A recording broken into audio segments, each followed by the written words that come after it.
Muy buenas, soy Miguel Fournier, director, guionista, productor, bla, bla, bla, bla, bla, de la peli Inhumanus Animal Libre.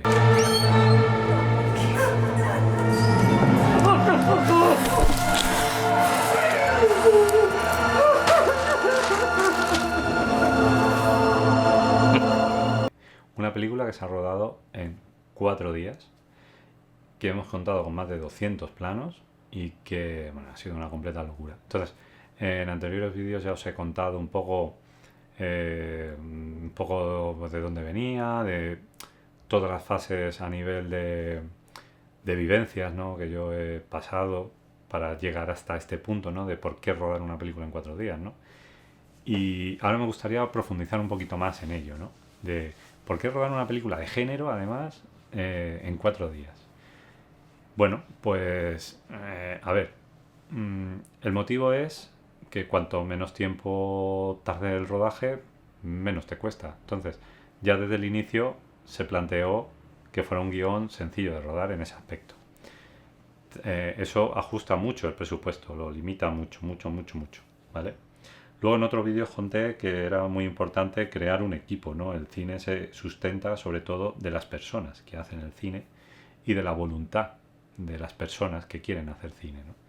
Y por desgracia somos muchos los que estamos en el barro intentando salir, siempre buscando trabajo.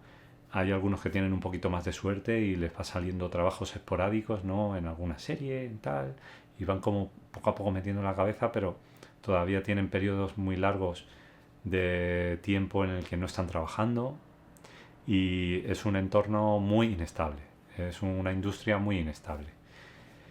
Entonces, el generar el equipo, yo al final me sorprendió porque hubo mucha gente que quiso participar en la película. Eso me da el punto de vista de que la gente quiere conseguir crédito, porque quieren trabajar y ganarse la vida de ello, ¿no? Pues lo que me pasa a mí, o sea, es un poco así. Pero bueno, una vez que consigues eso y te planteas el proyecto siendo realista, dices, vamos a ver, rodar una peli, a ver, no quiero vender como si esto fuera un hito, que bueno, sí que es complicado rodar una peli en 4 días, pero no os quiero vender el hito. Yo lo que os quiero vender es explicaros todos los problemas que yo he tenido para conseguir rodar una película en 4 días. O sea, porque es algo muy difícil de hacer y que se tiene que plantear muy bien. Entonces, el primer problema de todos era la historia. ¿Qué contar? ¿No? Una vez que... porque eso es algo muy personal de uno, de estar solo, de sentarte delante del ordenador y decir, vale, yo, vamos a ver, quiero contar una historia pero no sé cuál. Y empiezas a leer prensa, empiezas a buscar influencias y tal. Y, y esta vez me lo planteé de manera diferente a otras veces. Quiero decir, otras veces tú buscas la historia que te toca la fibra, ¿no? Que te hace, que te apetece contar en ese momento y que investigas, haces un proceso muy amplio de investigación, de desarrollo y luego ya te sientas a escribirla, ¿no? Y en este aspecto me lo planteé de manera distinta. Me planteé primero el objetivo. ¿Dónde quiero que esté esta película? ¿A quién quiero que vea esta película? Y el objetivo de la película no es meramente una carta de presentación. Como os dije en otros vídeos anteriores, el movimiento se demuestra andando. Y tienes que demostrar lo que tú sabes hacer y cómo lo sabes hacer, cómo lo sabes contar. Y toda la gente que ha trabajado en la película quiere también demostrar con la película lo que son capaces de hacer, ¿no? Entonces dije, vale, vamos a hacer una película con una factura muy buena, que no tenga nada que envidiar a otro tipo de películas, porque a día de hoy, gracias a la tecnología, nos lo permite hacer con poco dinero. Lo que pasa es que tienes que saber hacerlo, ¿no? Tienes que contar con un director de fotografía que sepa cómo darle esa factura, ese empaque cinematográfico, ¿no? Y eso por un lado, ¿no? Pero claro, después está el que contar, ¿no? Y el que contar yo lo planteé, pues como os digo, desde el punto de vista de dónde quiero que esté la peli. Y como yo quería que fuese una carta de presentación de todo el equipo que ha trabajado en la película, de los actores, mía y de las productoras, mm, lo primero que te viene a la cabeza son los festivales de cine, ¿no? Dices, bueno, quiero que esté en un festival de cine. ¿Qué tipo de película suele funcionar? Bueno, depende del festival, ¿no? Porque, por ejemplo, tiene Sitges, que coge un poco cine de terror, cine de género y tal. Pero bueno, por regla general, los festivales suelen decantarse más por películas más de drama, drama social, como con un mensaje más interno. Quiero decirte, haces una comedia y te cuesta meterla en un festival, ¿no? Porque como que las pobres comedias a mí me resultan muy divertidas y al público, sobre todo en España, se hacen muy buenas comedias, pero por lo que sea los festivales, los programas de los festivales, todavía como que no les ha pillado el punto porque yo creo que es como que les quita el ser una comedia, como que le quita relevancia, importancia, ¿no?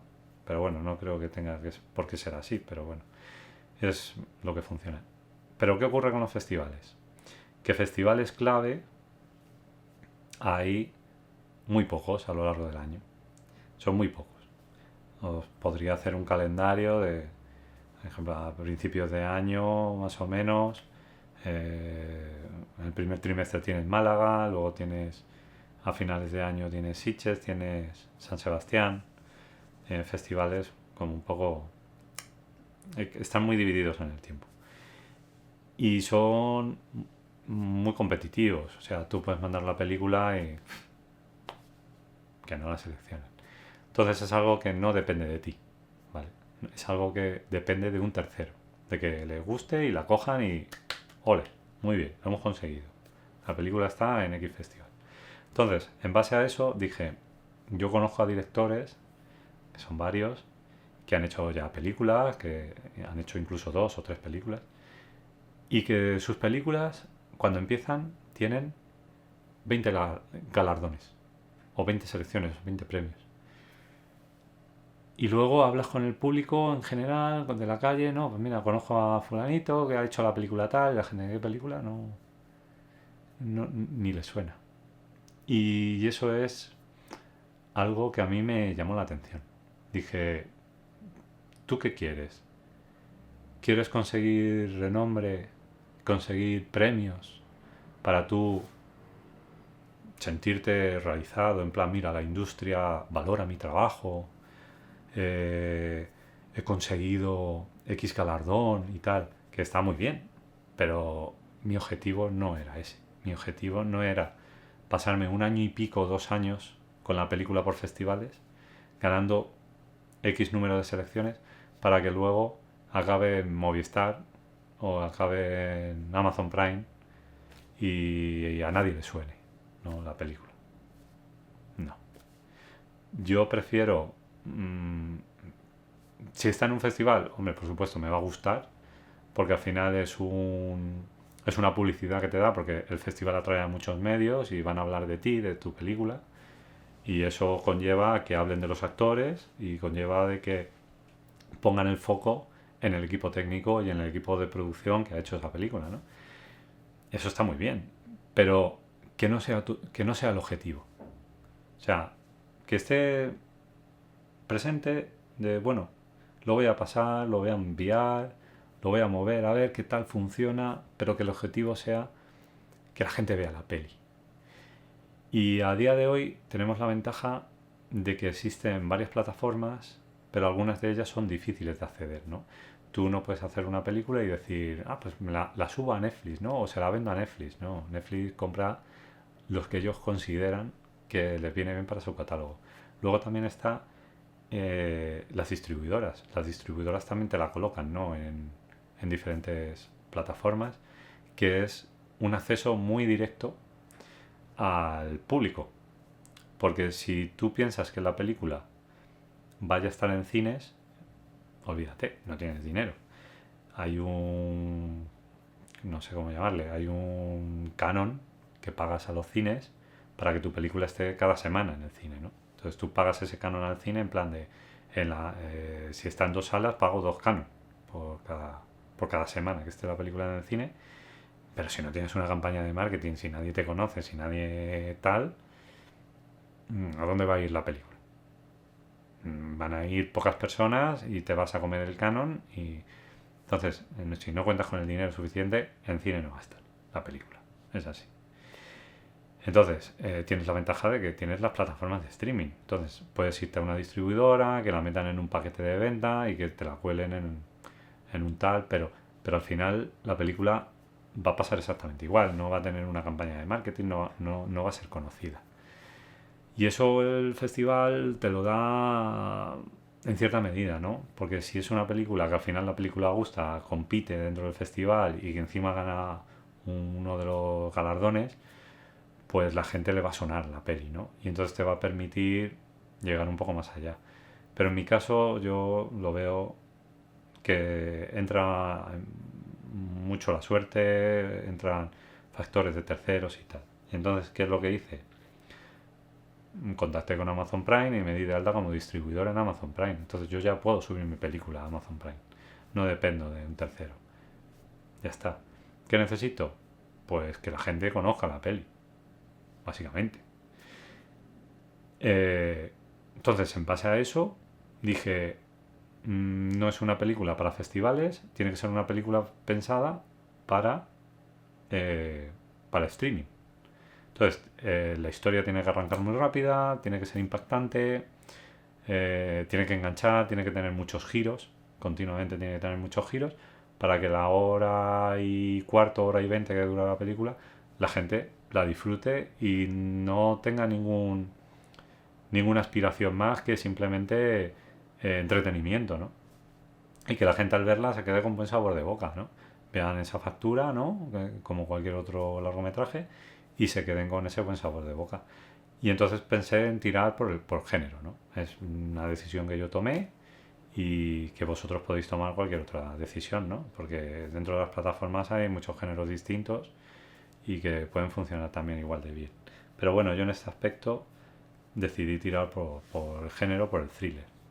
Entonces en la película decidí, bueno, estuve buscando ideas y tal, porque yo al principio quería hablar sobre relaciones de pareja, porque lo que sí que tenía claro era que tenían que ser pocos actores en una casa, para que se pudiera rodar en pocos días. Entonces, en base a eso, pues andaba dándole vueltas a qué podía ser y tal, y al final vi una noticia de un mensajero que entró en una urbanización y cogió a dos niñas e intentó hacer cosas malas con ellas y los vecinos lo vieron y tal y realmente menos mal que no pasó nada más de ahí, pero me llamó muchísimo la atención la noticia y dije, ostras, ¿qué pasaría si un mensajero que no es mensajero se hace pasar por uno, te trae un paquete de un vecino y se te mete en casa, ¿no? Y ahí es donde nace la película de Inhumanos. Empezamos al principio, Inhumanus se llama Paquete Entregado. Era el título original. De hecho, si veis por ahí en medio, buscáis en prensa y tal, que hay alguna foto por ahí que sale la claqueta y pone Paquete Entregado, ¿no? Pero ¿qué pasa? Que Paquete Entregado es como, me sonaba un poco, bueno, como título al principio estaba bien, pero me sonaba un poco como a cortometraje, como a tal. Y una vez que ya has rodado la película, ya has visto lo que has hecho, te das cuenta de que podría mm, generar más historia alrededor de la película, ¿no? Y Paquete Entregado no es porque el personaje que hace de villano, por decirlo así, que es el que se hace pasar por mensajero, que es la persona que agrede a Patricia Garó, que es Tommy Álvarez, eh, no es porque su metodología, su modus operandi sea hacerse pasar por mensajero siempre e invada casas de gente, no. Su metodología es muy amplia, ¿no?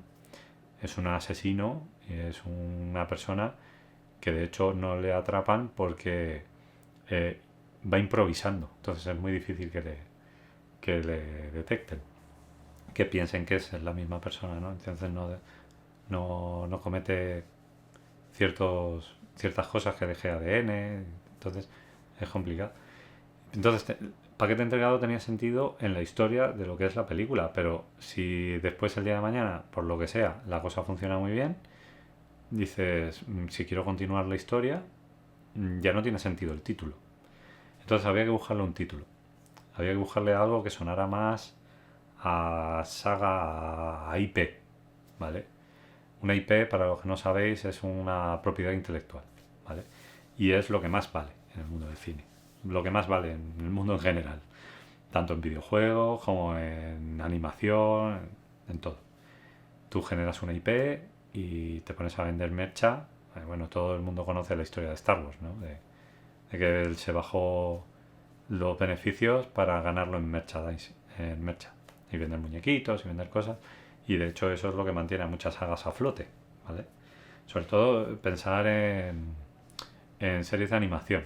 En series de animación como, por ejemplo, eh, yo sé, la Patrulla Canina, ¿no? Yo que tengo una niña pequeña, la Patrulla Canina. Ostras, la Patrulla Canina vende lápices, estuches, mochilas, carpetas, muñecos, juguetes, vende de todo, ¿no? Y eso es algo muy potente. Entonces, si, si tú quieres generar algo a futuro, pensar como una IP es importante, considero que es algo importante. Y entonces estuvimos barajando diferentes títulos y tal, entre todos, y al final se nos ocurrió el título de Inhumano, porque lo que él hace dentro de la casa es bastante inhumano, es bastante cruel con ella, ¿no? No esperéis algo como muy... No esperéis ver gore, no esperéis ver sangre, no esperéis ver violencia explícita, pero sí es bastante cruel con ella, ¿no? Llevarla a un extremo en el que ella ya no sabe quién es ese tío, por qué hace las cosas, y tú como espectador te descoloca también, ¿no? Y bueno, pues una vez que ya tenía la historia, lo que quería contar, pues te pones a escribirlo, te marcas tus giros de guión, ¿no? Más o menos, y a medida que te pones a escribir, se te van ocurriendo nuevos y van apareciendo y lo vas haciendo y lo revisas. Entonces, uno de los problemas principales era decir, vale, ya tengo el guión, ya he escrito la historia. Ahora, ¿cómo lo hago, no? ¿Cómo lo hago? ¿Quién va a querer participar en la peli, no? Y ahí, gracias a Dios, me apoyé en las productoras que son Gogo Film y Stop and Play y que me han ayudado muchísimo. Y eso es lo que os decía en otros vídeos, los contactos que vosotros tenéis, ¿no? No os hablo de manera egoísta, ¿no? De hago contactos porque me interese, no. Sino porque al final creas una relación ya no solo a nivel profesional, sino a nivel personal. O sea, son personas con las que te llevas bien, con las que tienes una confianza y con las que te sientes apoyado y que tú también les ayudas a ellos, ¿no? Entonces tiene que ser un win-to-win, ¿vale? Y sorprendentemente, uno de los problemas que yo pensaba que me iba a encontrar era reunir ese equipo de gente. Y la verdad que aparecieron personas de muchos lados distintos y que conseguimos reunir a un equipo de 20-25 personas. Y uno de los problemas con los que yo me enfrenté, gracias a Dios, se medio solucionó. Otro de los problemas era dónde rodar, ¿no?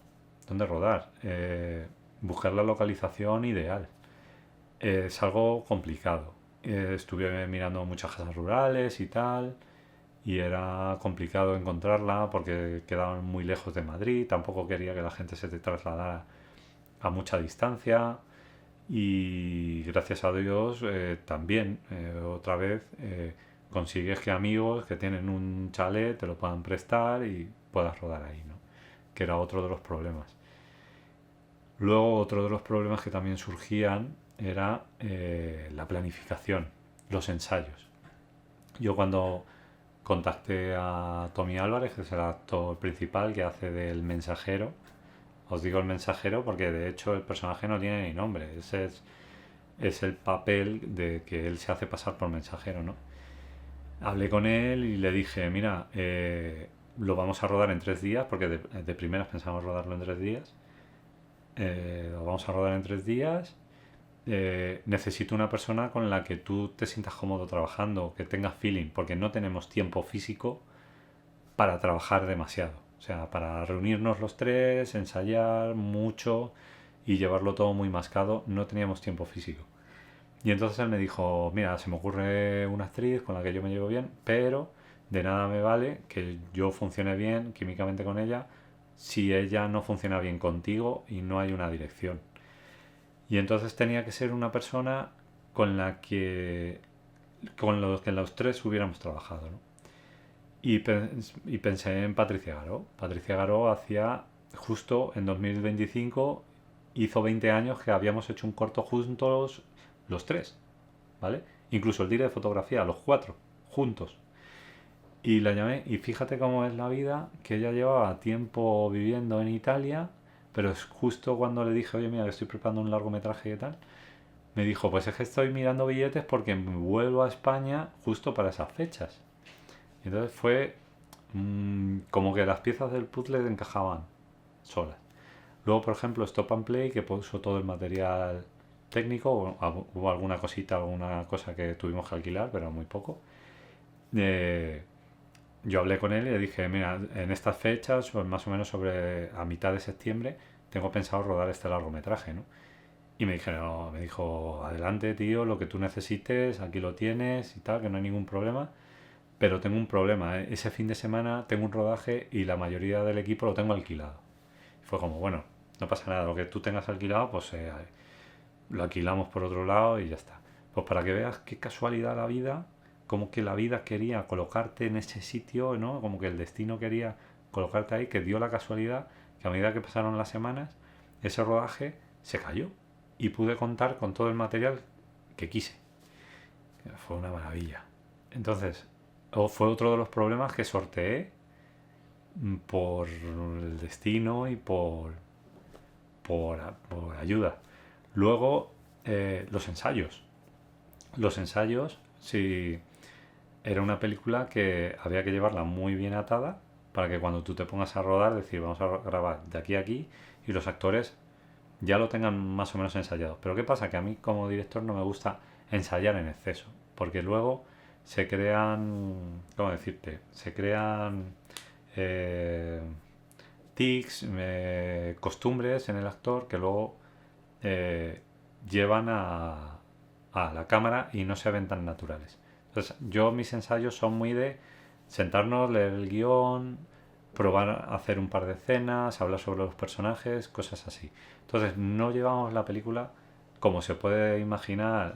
El resto de personas dicen, esta gente ha estado para rodar en 4 días, han estado ensayando 2 meses. Para nada, en absoluto. De hecho, tuvimos 3 días para ensayar y realmente pudimos ensayar, creo recordar que uno, porque el tercer día surgió no sé qué problema y el segundo día que íbamos a quedar para ensayar a la actriz le salió un casting que tenía que presentarse y entonces ya no podíamos ensayar. Una mandanga. Con lo cual ensayamos la mitad de la película solamente un día y que fue básicamente sentarnos, hablar de los personajes y tal, y ellos un poco interiorizarlos y salieron cosas chulas en esos ensayos y salieron cosas muy chulas que luego están en la peli. Pero la mayor parte de la película no se ensayó. Yo, de hecho, mi idea cuando yo escribí el texto, veréis que es una película que tiene muchísimo texto, muchísimo, muchísimo. Uno de los problemas que yo sabía que iban a estar era que contaba con muy poco tiempo para poder ensayar con ellos y aparte que ellos no son una máquina, no se pueden aprender 15 páginas de texto de un día para otro, es inviable. Y entonces una de las cosas que yo les indiqué desde el principio es de no vamos a hacer una película que esté totalmente improvisada, pero yo os diré más o menos la intención que tiene el texto y vosotros ponéis parte vuestra, no hace falta que os aprendáis el texto a punto y coma. Igual fue mi sorpresa que yo para facilitarles el trabajo a ellos, para evitar ese problema, ellos necesitaban aprenderse el texto. Estaban más cómodos aprendiéndose el texto. Y no había tiempo físico. Pero no sé de qué manera lo consiguieron. Yo creo que porque son unos crack. O sea, si vosotros queréis dedicaros a la dirección, yo te diría que el 80% del trabajo de director es contar con buenos actores. Tú cuentas con buenos actores y el 80% de tu trabajo ya está hecho. Y no sé de qué manera lo consiguieron hacer, pero de un día para otro me traían aprendidas 15, 20 páginas enteras de texto. O sea, yo, para mí sería imposible hacer eso.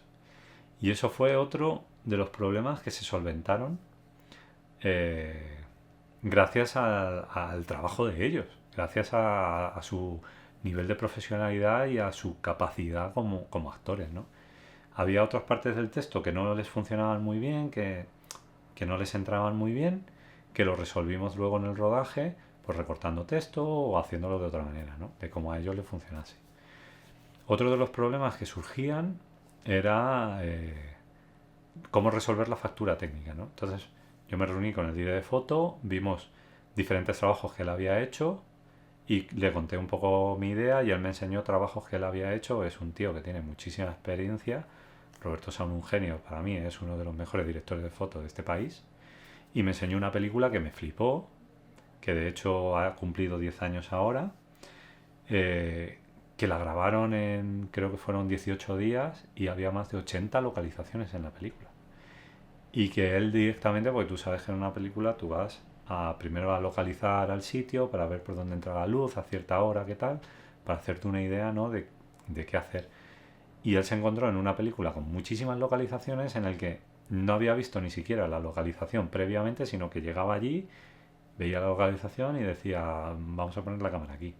¿Por qué? Pues porque la luz me entra por aquí, te pongo aquí un rebote y te pongo aquí una manta para dar sombra y así funcionaba, tío. Increíble, increíble. Y, y me enseñó la fotografía de esa película y no tiene nada que envidiar esa fotografía a cualquier otra película. De hecho, tú ves la película que hizo él y piensas que está iluminada de manera artificial. Y está prácticamente todos los planos rodados con luz natural. Y me parece alucinante. Y le dije, esto es lo que yo quiero, tío. Esto quiero que lo hagas así. Y entonces, una de las cosas que hay que dejar para no tener muchos problemas al rodar es dejar que la gente haga su trabajo. Es de que tú eres la mente pensante como director del proyecto, de que tú tienes el foco, de que sabes hacia dónde va todo, pero deja a la gente trabajar, deja a la gente aportar, deja a la gente que se muevan. Con los actores yo lo hago mucho. Hay actores que dicen, no, pero en el guión pone que aquí es cuando yo me levanto. O sea, digo esto y luego me levanto. No es necesario. O sea, lo que necesito es que te levantes. Pero me da igual que te levantes aquí, que te levantes en esta frase, que te levantes acá. Entonces, no hay que ser tan inflexibles, no hay que ser tan rigurosos, no hay que ser tan cuadriculados con lo que tú tienes en tu cabeza, ¿no? Porque luego nacen cosas muy chulas y los actores aportan lo suyo, ¿no? Pero les dejas hacer. Al director de foto le dejo hacer. Entonces, yo le digo cómo yo lo veo y cómo yo lo quiero y él, gracias a que yo le dejé hacer, pudimos rodar una película en 4 días. Y eso creo que es clave. Y es algo que va a hacer que te evites muchos problemas, ¿vale? El que dejar hacer a la gente. Por ejemplo, con María, que era de maquillaje, y María es una curranta impresionante. Teníamos uno de los problemas era el cuchillo. No puedes estar rodando con un cuchillo de verdad, ¿no? Entonces yo estuve mirando cuchillos falsos, mirando por ahí en diferentes tiendas de armerías y tal, porque necesitaba uno de verdad para los planos muy cortos donde se vea que es un cuchillo real y uno falso en el que no haya ninguna clase de peligro mientras que ellos están actuando. Además, es una película en la que tienen confrontaciones físicas, ¿vale? Y, y María dijo, no te preocupes, yo estoy acostumbrada, hago un molde, tengo un cuchillo de caza y tal, que es pequeñito, pero que creo que viene muy bien para la película, porque aunque en la película parezca pequeño, es un cuchillo de dimensiones que si te lo clavan sí que te hacen pupita, ¿vale? Y porque estamos muy acostumbrados al espectáculo, al cine de espectáculo, de pedazo de cuchillo que lleva este, ¿no? Que te atraviesa, vamos, te atraviesa a 3 personas, ¿no? No es necesario, o sea, en la vida real cualquier cuchillo que sea ya de ciertas dimensiones, 10 centímetros, 12 centímetros, ya es un peligro de muerte. Entonces, ella tenía un cuchillo de caza, que era de su padre, que tal, y dijo, voy a hacerme un molde. Me mandó la foto. Yo quedé loco, dije, pero es que parece de verdad, o sea, un trabajo excelente. Y eso es porque dejas a la gente aportar, ¿no? Y eso es algo que es muy importante, dejar aportar. Luego, más problemas que surgieron. Pues uno de los problemas que a mí me importaba más era el tema de el tiempo. O sea, no quería poner a rodar una película que vas corriendo y que de repente llegues al montaje y digas, ostras, he montado la película entera y solamente tengo 58 minutos de largo. No me vale. Entonces, uno de los papeles que era muy importante, aparte del script, que vino Bea Poi y hizo un trabajo excelente, era tener una persona que llevara la contabilidad de cuántos minutos llevábamos efectivos. O sea, de esta toma es buena, cronometrar, ¿cuánto ha sido la toma? 2 minutos y medio, contarlo. Hoy hemos rodado tantos minutos. Era un puesto clave. Ese puesto lo hizo Dani Pozo, que es uno de los guionistas que trabajan con Coco Film y que vino para aportar, para ayudar, y lo hizo excelente. Y llevaba una contabilidad del tiempo. Entonces, nosotros cada vez que acabamos de rodar, ¿cuántos minutos efectivos llevamos? Pues mira, ahora mismo, a día de hoy, llevamos 32 minutos. Perfecto, vale. Nos queda todavía la mitad, ¿vale? Y era algo que te ayudaba a tener una visión global de por dónde vas, de qué llevo hecho, de qué me falta, ¿no? Luego también otro de los problemas que te encontrabas es que normalmente tú en un rodaje pues vas a una localización y grabas todo en esa localización y ya no vuelves, ¿no? Entonces a lo mejor al principio de la peli es en esa localización, grabas, pero luego el final también es en esa localización, entonces grabas el principio y grabas el final y luego ya te vas, ¿no? Como es evidente. En este caso era todo en la misma casa. Entonces intentamos rodarlo sobre todo para facilitar el trabajo de los actores, para que supieran en qué momento estaban en cada punto, rodarlo de manera cronológica, en la medida de lo posible. Hubo cosas que no se grabaron de manera cronológica, que eso fue gracias a Vitu, que Vitu era mi ayudante y que dijo, mira, esta parte, cuando estemos aquí, lo grabamos aquí y ya cerramos habitación y pasamos a baño y cerramos baño y ya nos centramos aquí. Y era uno de los problemas que te podías encontrar, ¿no? De que los actores de repente dijeran en qué punto de la peli estoy, qué llevo puesto, que llevo el cuchillo, no llevo el cuchillo, estoy amordazada, no estoy amordazada. Entonces, el grabarlo cronológicamente era algo que teníamos muy claro que se tenía que hacer así. Y en la medida de lo posible lo hicimos así. Otro de los problemas que nos encontrábamos en el rodaje era el tiempo físico. ¿Cuánto tiempo vamos a estar rodando? No podemos estar grabando. Todo se hizo prácticamente, todo prácticamente se hizo con luz natural. Cuando veáis la película vais a flipar porque el trabajo de Roberto es excelente. El tiempo físico que contabas. Se grabó en septiembre. En septiembre los días ya no son tan largos. A partir de las 7:30, bueno, 7:15, 7:30 ya empezaba a caer el sol, la luz ya no es la misma. Entonces no contabas con mucho tiempo. Entonces quedábamos a las 8 de la mañana para empezar a rodar a las 9, una hora de comida, y a las 6:30, 7 como mucho, estaba ya todo el equipo recogido y guardado para el día siguiente. O sea, no hicimos una jornada maratoniana ni nada.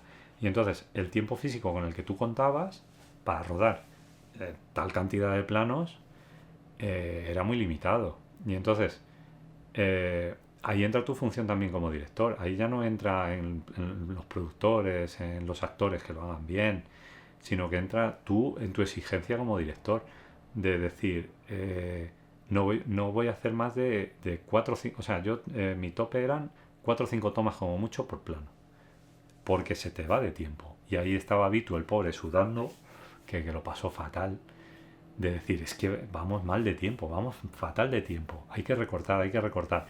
Y eso es uno de los mayores problemas que tuvimos. Teníamos a Pozo midiendo el tiempo, vi tú, hay que recortar esto que tenías pensado hacerlo en 3 planos, hay que hacerlo en uno, tal. Y tienes que hacer sacrificios para que la película salga. Y de esos sacrificios que haces, uno de los mayores problemas era que al rodar grabamos viernes, sábado, domingo, pues del sábado al domingo, de repente me doy cuenta que nos quedan como 40 y pico páginas que rodar el domingo y es toda la parte final de la película que es muy exigente a nivel de planos. Y dije, no me va a dar tiempo, no me va a dar tiempo. Y entonces, del sábado al domingo, me pasé toda la noche sin dormir, toda la noche, tramando, cambiando la historia para eliminar, creo que recordar que eliminé hasta 11 páginas de guión esa noche. Y darle un sentido y una coherencia a todo, ¿no? Para que no, a pesar de que quites 11 páginas de guión, la historia siga teniendo sentido y siga estando ese mensaje ahí, ¿no? Y claro, no es sentarte a decir quito esto, quito esto, quito esto, sino que es desde qué punto puedo empezar a eliminar cosas y cómo la enlazo con lo demás que voy a quitar, qué es lo que es prescindible. Porque claro, tú como guionista, como director, para ti todo es importante, pero tienes que sacrificar cosas. Y, y al final te pasas un montón de horas pensando en cómo resolver la eliminación de eso y darle una coherencia. Y al final, bueno, al final se te ocurre y consigues hacerlo. Pero ¿qué pasó? Que el domingo aparecí en el rodaje desde el día anterior sin dormir nada en absoluto. Y entonces, uno de los problemas con los que nos enfrentamos ese día fue que yo hacía visión túnel. Daban en la acción y yo me quedaba mirando. A mí me gusta estar al lado de los actores cuando actúan. Miro el combo, veo el plano, le digo a Roberto, ese es el plano que yo quiero. Y me voy al set y estoy con los actores, estoy al lado del cámara, estoy al lado de ellos. Porque creo que les transmito cierta energía y veo lo que ellos están haciendo más de cerca, no solo lo que están grabando en el plano. Y yo me acuerdo que me quedaba así mirándoles y se me iba totalmente. O sea, hacía visión túnel y no daba ni el corte ni nada. Entonces, hay momentos en los que los actores se quedan que no saben cómo continuar, ¿no? Pero porque yo estaba en visión túnel. Y entonces, claro, es tu último día en el que te lo tienes que dar todo y tú no estás 100%. Entonces, es uno de los problemas que se te presentan de rodar una peli en 4 días. Luego, por supuesto, también el dinero. El dinero, evidentemente. O sea, te estás metiendo una película en 4 días. Y luego la gente del equipo. La mayoría de la gente del equipo decían, yo creo que no lo vamos a conseguir, que al final lo vamos a ir a una semana. Porque ellos habían leído el guión y dijeron, es que esto no se puede rodar en 4 días. Y al final nos llevamos la sorpresa de que el domingo, ya simplemente por desgaste de toda la gente, por desgaste de los actores y principalmente y mío, que yo estaba que no me enteraba de nada, estaba yo ahí flipando, dijimos, mira, nos queda grabar la escena final, vamos a pasarlo a un día más para hacerlo lo mejor posible. Porque ahora mismo, a pesar de que, porque ese día acabamos como a las 5:30 de la tarde, o sea, todavía teníamos 2 horas para seguir grabando, pero al final nos reunimos, los actores me vinieron y me dijeron, estamos súper cansados, queda el final que tiene que ser lo mejor de la peli y no podemos más, tenemos que ir otro día. Y entonces, claro, yo dije, madre mía, con todos los problemas que ha habido, que bueno, que se han conseguido solucionar por arte de magia, dije, vamos a trasladar a otra a otro día más, que la gente después a lo mejor ya le empiezan a salir con compromisos y fulano no puede venir, ¿qué tal? Y dije, verás, al final se va a quedar la película sin hacer, el último día yo ya dije, madre mía, que sea lo que Dios quiera, que el destino sea lo que sea. Pero bueno, ahí estuvo Nuria como productora, se lo planteó al equipo, el equipo dijo que no había ningún problema por un día más, se lo dijimos a mis amigos de la casa, que no había ningún problema un día más, no sé qué, y al final todo como que fluyó y se pudo hacer. Pero ¿qué pasó? El último día, Jorge, que era el de sonido, que hizo un trabajo excelente, tuvo un problema de muela brutal, dolor, el hombre, y estuvo desde las 8 o 9 de la mañana, que no había dormido nada por el dolor de muelas, estuvo hasta las 2 de la tarde o 3 que él ya se tuvo que ir porque no podía más. O sea, en plan de, Miguel, me tengo que ir al hospital. Y fue en plan, tío, muchas gracias porque has aguantado como un bellaco solo por el mero hecho de que quería acabar la peli. O sea, Jorge era de decir, es que tengo que acabar la peli. Y no era porque nadie le haya obligado, ni porque, sino por pura voluntad. Y eso es profesionalismo. Eso es ser profesional. Eso es ser una persona que cuando dice yo hago esto, lo hace. Es compromiso, son muchas cosas. Y yo por eso le estoy muy agradecido a Jorge.